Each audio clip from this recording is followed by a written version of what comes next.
Hey guys, welcome back. Hope your guys' Tuesday went pretty good. Mine, normal. Alright, so let's just get right into the news. So, Star Wars Battlefront, PS4, Xbox One, and PC sizes have been revealed. It's going to be 23 gigs on the PS4, 19 gigs on the Xbox One, and 27 on the PC. Which isn't uncommon from the PC, because this game's going to look better on there anyways, regardless. So, I mean, I guess there's a 4 gigabyte gulf, difference between the PS4 and Xbox One, which is weird. I thought that was kind of weird too, because the article pointed it out, but I don't know, maybe it's just, I couldn't tell you, really, honestly, why it could be like that. Maybe just lower textures, different graphics, I don't know. I'm assuming that's what it is. Comes out November 17th, so next Tuesday. It's going to be a good time, because I'm not going to get it.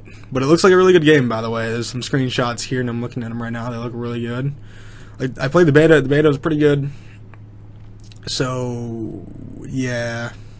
I don't know. Battlefront looks alright, but nothing I'm really going to fork over $60 for. So I guess the Xbox One is going to be getting background music, and it will come before keyboard and mouse support. So, I mean, keyboard and mouse support is lower on their list, apparently. And I guess they said, basically, they're not ready to talk specifics, but they are going to release an update on Thursday with the Xbox One experience. And basically they said you should expect background support for music and to come before keyboard and mouse controls.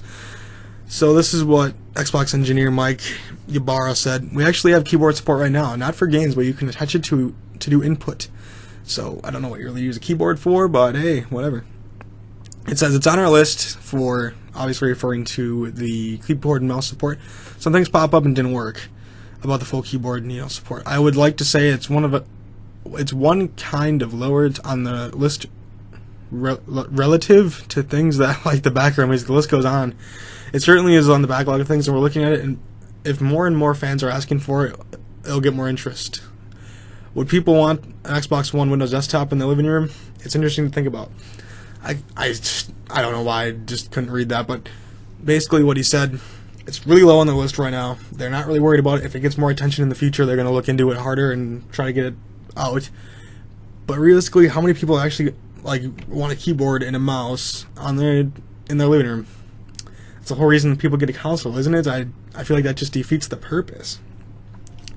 But I guess that's just my thought on it. But I guess he joked that Xbox, Phil Spencer reminds him of that every day for background music. So apparently that's a top-rated thing.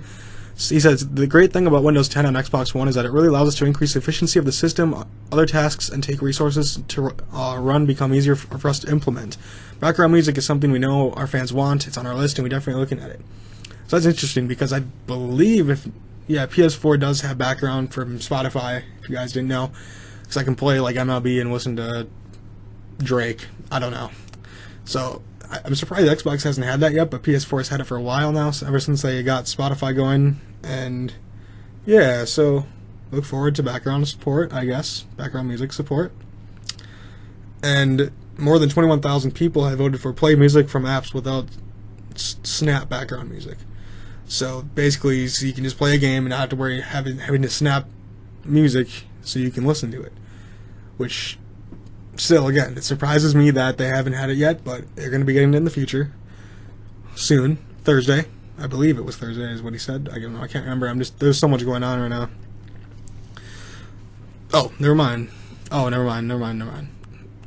don't read the full articles. I just kind of go through them and read what they are, but apparently I should read them more, because it says it won't likely be out until 2016 for the mouse and keyboard support. At first I thought it said for the background music, but they have no major updates for the Xbox One planned for December, so focusing on keeping Xbox Live and other network services up and running during the holiday month, so they're not really going to focus on doing updates for their system. So yeah, guys, let's look forward to background music soon, because it's on their list. It's top priority. Cool. Alright, so Call of Duty Black Ops 3 character can be any color you want, as long as he's a white person. Now, this is going to cause a lot of controversy, I know. Oh, the game's racist. Yeah, is it racist?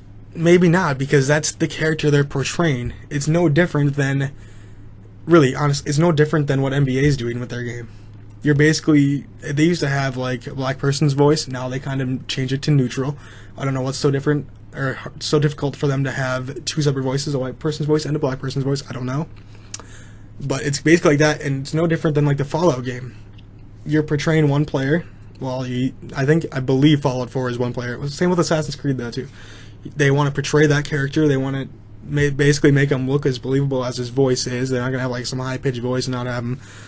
So people are gonna take this way out of proportion, and they're gonna say, "Oh my God, Black Ops 3 is racist." I don't believe it's racist. They're trying to portray the character that they wanted in the game, and that is going to be Christopher Maloney, I believe that's his name. And they want him to look like the options here. There's like 6 options, if not more. They just showed 6 for the face. This doesn't include the online characters, so I don't know really how you customize your online character anyways, but yeah. It's not racist. It's literally who they wanted to be in their game. It's no different than following one single story mode in the game. Alright? They're just giving you options to have a different face for the guy. They're not really saying, oh, you have to be white. No. They're basically giving you options so you don't have to look at the same guy every time. If you play through the campaign a second time, you can pick the one with a bandana on instead of just a bald guy. I don't know. But that's just my personal opinion. I don't believe they were going for racism here, but if they were, that's pretty shiesty on them. But realistically, it's not. So just everyone needs to calm down. If this gets blown out of proportion, I'm going to be actually pretty pissed, because they're obviously not trying to do that. And same with the NBA 2K16 story mode. Like, you start out in Harlem, okay, stereotypical basketball player. I'm not being racist or anything. You're portrayed into a family of 2 black parents and a twin sister who's also black. But if you're white, you're like, so first you can get by, oh yeah, being adopted, whatever, cool. But then it gets into the part, oh, she's your twin sister.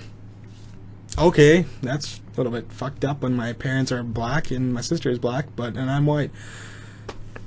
It's no different, and NBA didn't get any slack, did it? It's probably because Spike Lee's name was in it, right? I don't know, my personal opinion, guys, I don't know. NBA needs to stop with that crap, because, yeah, now if Call of Duty starts with the same thing, but now they're portraying a white person, I don't know. To me, it's unfair. I don't know why games have to be all controversial now and just, people are arguing about them all the time. Fuck it.